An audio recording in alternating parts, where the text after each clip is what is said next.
কি হয়েছে ভাই, কোনো সমস্যা? তো this is the view man, this is the view.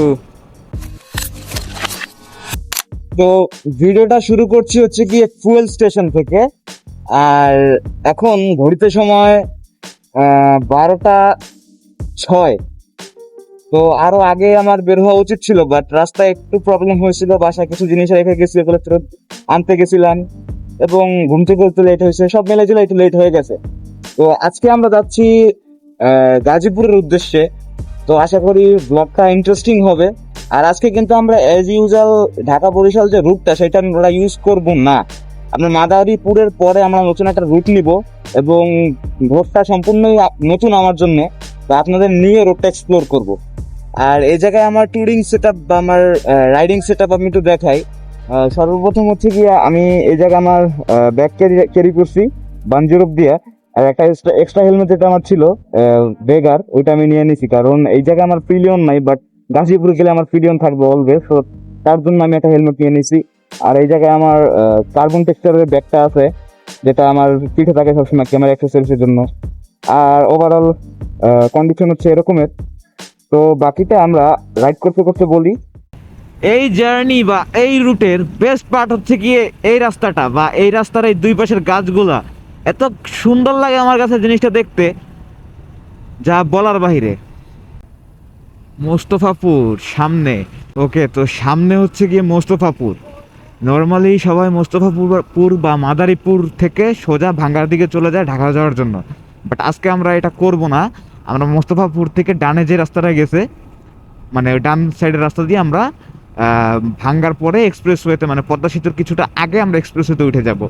তো এই রুটটা আমার জন্য সম্পূর্ণ নতুন। আজকে যদি আমরা এই রুটটা নেই, ইনশাল্লাহ এই রুটটাই নেওয়া হবে আজকে, কারণ যেহেতু এই রাস্তাটা নতুন, রাস্তাটা এক্সপ্লোর করতে হবে। আর তার থেকে বড় কথা হচ্ছে এই রাস্তাটা নিলে মোটামুটি 20 থেকে 30 কিলো আমি সেভ করতে পারবো। কিন্তু রাস্তার কন্ডিশন কতটুকু কি ভালো তা আমি জানি না, বাট আজকে না গেলে বোঝা যাবে না। আর এর আগেও যখন আমি ট্রাভেল করছি এই রুটে, অনেকেই লোকাল অনেকেই আমাকে বলছে যে আপনি যেহেতু ঢাকা যাবেন বা ভাঙ্গা যাওয়ার আপনার দরকার নেই, আপনি ওখান থেকে চলে যান, বাট আমি তখন নিই নাই। বাট আজকে চিন্তা করছি যেহেতু কখনো যাই নাই, ওই রুটটা আমি আজকে নিব। তো দেখি কতটুকু রাস্তার কি কন্ডিশন, আর এটা দেখার জন্য আপনারা সাথে থাকেন। ওকে, তো এটা হচ্ছে গিয়ে মোস্তফাপুর। তো এই জায়গায় একটু ব্রেক নিতে হবে, ব্রেক নিতে হবে চার বা কফির, কারণ একটু ঘুম ঘুম পাইতেছে। ওকে, তো বাইক এই জায়গায় রাখলাম। যখনই নামি এই হেলমেটটা পায়ে বাঁধে, কিছু করার নেই।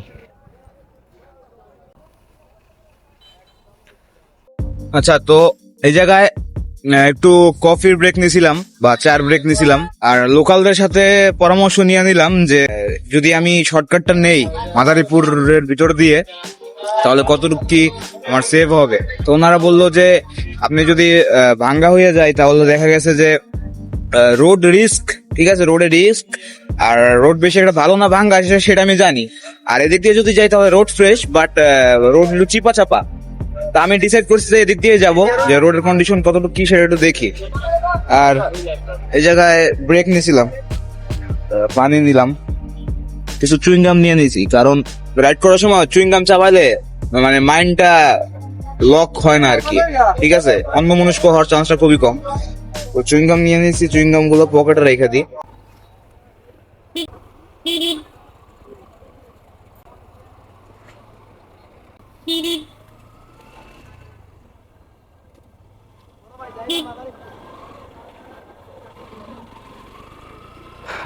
ওকে, তো বিসমিল্লাহির রহমানির রহিম।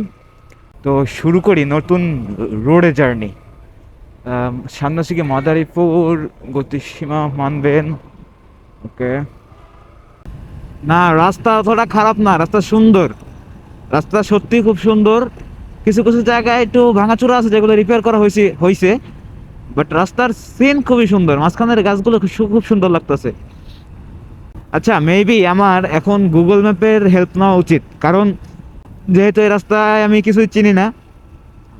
আমার ক্যালকুলেশন হচ্ছে গিয়ে এই রোডে ঢোকার পরে হাতের বামে আমার যেতে হবে, কিন্তু হাতের বাম অ্যাকচুয়ালি কোনটা সেটা আমি জানি না।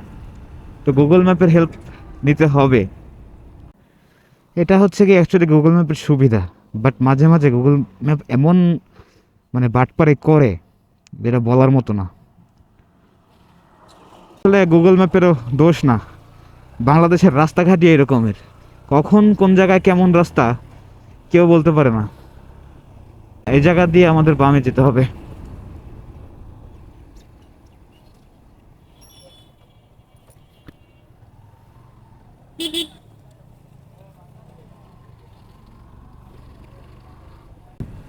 রাস্তা ফ্রেশ একেবারে, মেবি নতুন রাস্তা, বাট খুব বেশি চওড়া না হওয়া হাইওয়ের মতো, স্পিড একটু কম, বাট প্যারা না, ভালো লাগতেছে। দেখছেন, গুগল ম্যাপ যদি না থাকতো আমি এখন কিভাবে বুঝতাম যে আমার বামে যেতে হবে?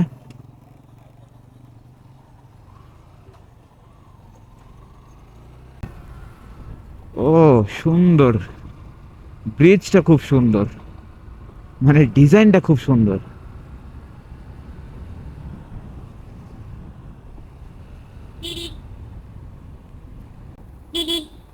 এখন এখান থেকে ডানে, রাস্তাঘাট খুবই সুন্দরভাবে অর্গানাইজ করা। এই জায়গায় কি হয়েছে? মেবি মানুষ মারা গেছে এই জায়গায়, আমার যতটুকু মনে হইতেছে। বাকিটা আল্লাহ ভালো জানে, আর ওনারা ভালো জানে। না, আমার মনে হচ্ছে যে এই রাস্তায় ঢোকাটা সফল বলতে পারি, কারণ রাস্তাটার ভিউ সুন্দর, খুবই সুন্দর। এই জন্যই সবসময় নতুন কিছু পাইলেই আমি এক্সপেরিমেন্ট বা এক্সপ্লোর করি। হয় ভালো কিছু হবে, নাইলে খারাপ কিছু হবে, এইটাই সবসময় মাথায় রাখবেন। বাট বিরত থাকা ও মাই গড, বিরত থাকা যাবে না। দেখছেন, যদি এই জায়গায় না আসতাম তাহলে হয়তো এই জিনিসটা আমি মিস করতাম। জিনিসটা কিন্তু খুবই সুন্দর, আসলে খুবই সুন্দর। মেবি বিল।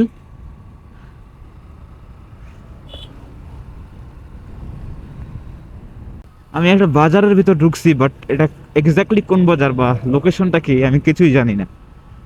মেবি এটা একটু গ্রাম সাইড, আর পাশ দিয়ে একটা খাল বয়ে গেছে, আর ওই সাইডে পিছনে তো একটা বিলের মতো আমরা দেখে আসছি, যেটা কিনা খুবই সুন্দর ছিল দেখতে। ওইটার সঙ্গেই সম্ভবত কানেকশন এইটার। মাদারীপুরের হচ্ছে কি ভাইবসটাই অন্যরকম, মানে এই এলাকার ভিতর ঢুকলেই বোঝা যায় যে মাদারীপুরের ভিতর ঢুকে গেছি। অ্যাজ ইউজুয়াল আপনি বেশি ডিফারেন্ট কিছু কিছু লক্ষ্য করবেন না মাদারীপুরের ভিতর ঢুকলে, বাট তারপর একটা অন্যরকম একটা বিশেষত্ব আমার চোখে পড়ে। কিন্তু জিনিসটা আসলে কি, মানে ডিফারেন্সটা কি অন্য সব এলাকার তুলনায় বা অন্য সব এলাকার সাথে, সেটা আমিও বলতে পারি না, বাট একটা ডিফারেন্স আছে যেটা মানে মাদারীপুরকে আলাদা করে। তো গাইজ, আমি হচ্ছে কি এই জায়গা দিয়ে যাচ্ছিলাম, আর র্যান্ডমলি একটা ব্রিজ আমার সামনে পড়ছে। তো ব্রিজের ভিউটা মানে খুবই সুন্দর। তো আমি প্রথমে গুগলে সার্চ করছিলাম, মানে গুগল ম্যাপসে সার্চ করছিলাম যে লোকেশনটা কি বা ব্রিজের নামটা কি, ওখানে পাই নাই। পরবর্তীতে লোকালদের কাছে জিজ্ঞেস করছি যে এটা হচ্ছে গিয়ে হবিগঞ্জ ব্রিজ, হবিগঞ্জ ব্রিজ। আমি এই সাইডটা একটু দেখাই, যেহেতু রোদ আমার অপোজিটে, এদিক দিয়ে আপনারা বেশি ভালোভাবে দেখতে পারবেন। হ্যাঁ, জুম করলে ব্যাপারটা হয় এরকমের। আর এই জায়গায় ওই যে ওই সাইডটাতে কিছু মাছের ট্রলার আছে, মাছ টাছ ধরে, ইলিশ মাছ মেবি ধরে। এই সাইডটাতেও আছে। এই সাইডে যেহেতু রোদ্রু অপোজিটে, ক্যামেরার সামনাসামনি, সেই ক্ষেত্রে ভালো দেখা নাও যেতে পারে। বাট এই যে এখন দেখেন, ওই জায়গায় কিছু ইলিশ মাছের নৌকা আছে, মেবি ওনারা ইলিশ মাছই ধরে। আর ভাই পানিটা খুবই ক্লিয়ার, খুবই ক্লিয়ার। আমি একটু জুম আউট করি। এক কথায় আমি যদি বলি যে এই রুটে বা এই রোডে আমার ঢোকা সফল হয়েছে কিনা, আমি বলবো যে হয়েছে। কেন? কারণ এই ব্রিজটার জন্য বা এই ভিউটার জন্য। ভিউটা খুব সত্যি খুব সুন্দর। ক্যামেরায় কতটুকু কি দেখা যায় আমি জানি না, বাট আমার চোখে দেখা আমার খুব ভালো লাগছে। আর আমাদের এফজি কিন্তু সুন্দর লাগতেছে। আর কালকে আমি কি করছি, কালকে আমি আমার এই যে ভাইজরটা, টুপি টুপি ভাইজর, আমি এটা টুপি ভাইজর বলে ডাকি, টুপি ভাইজরটা লাগাইছি। তো এখন লুকটা খারাপ লাগতেছে না, সুন্দর। ককপিট ভিউ তো আপনারা দেখতেছেনই, সুন্দর লাগে। আর এটা লাগালে হয় কি, একটু টুর টুর একটা ভাব আসে আমার, কেন জানি, আমি জানি না কেন, বাট পার্সোনালি আমার এটা লাগালে একটু টুর টুর ভাব আসে।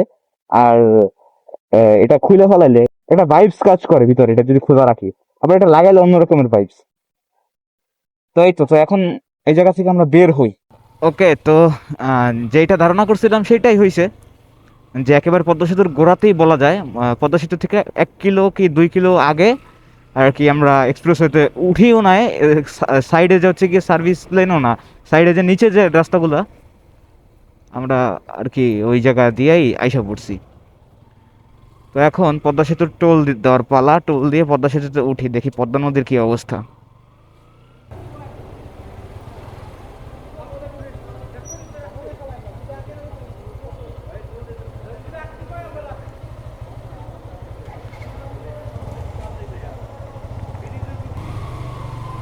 কি হয়েছে ভাই, কোনো সমস্যা?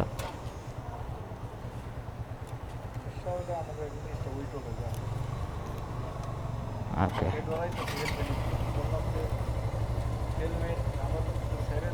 ও হেলমেট নাই ওনার।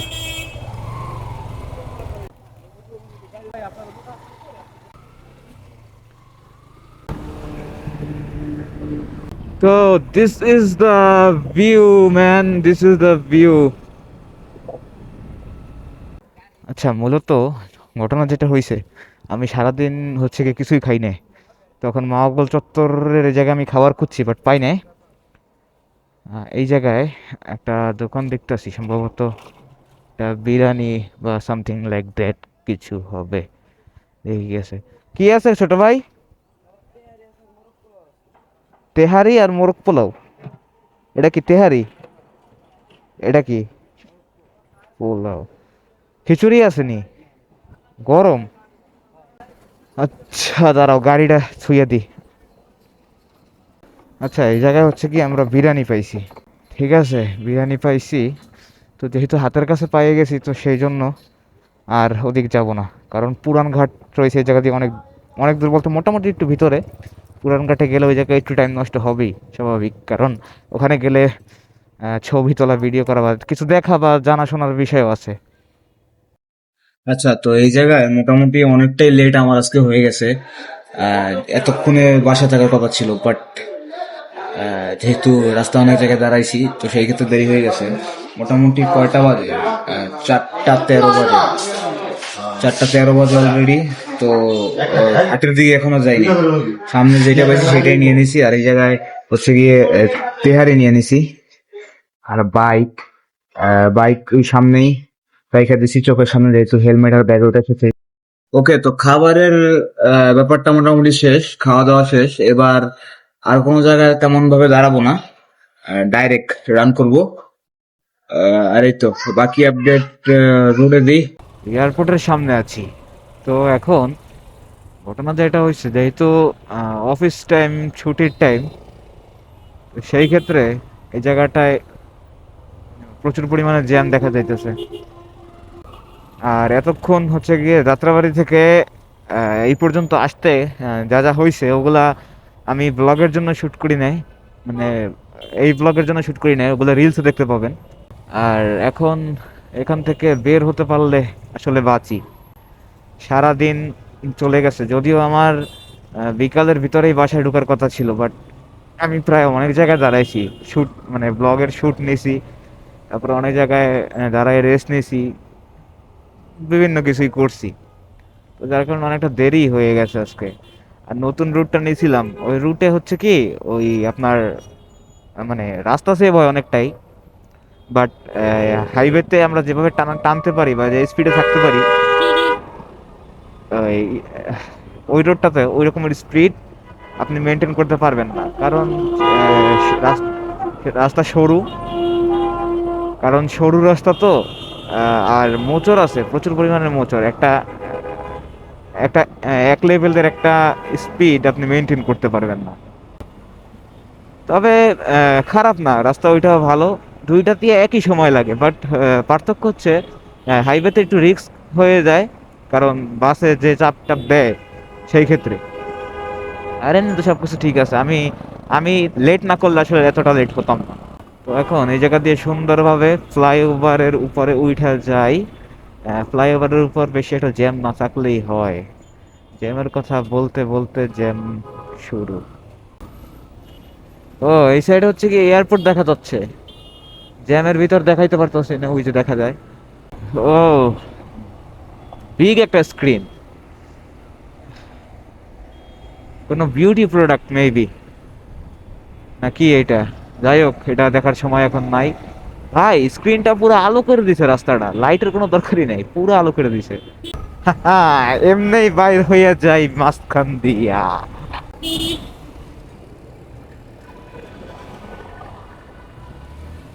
আর এই চুতিয়ারা এমনি আহে সামনে দিয়ে, চুতিয়া। আমরা অবস্থান করছি টঙ্গী কলেজ গেট। অফিস ছুটির টাইম, দ্যাটস ওয়াই গার্মেন্টস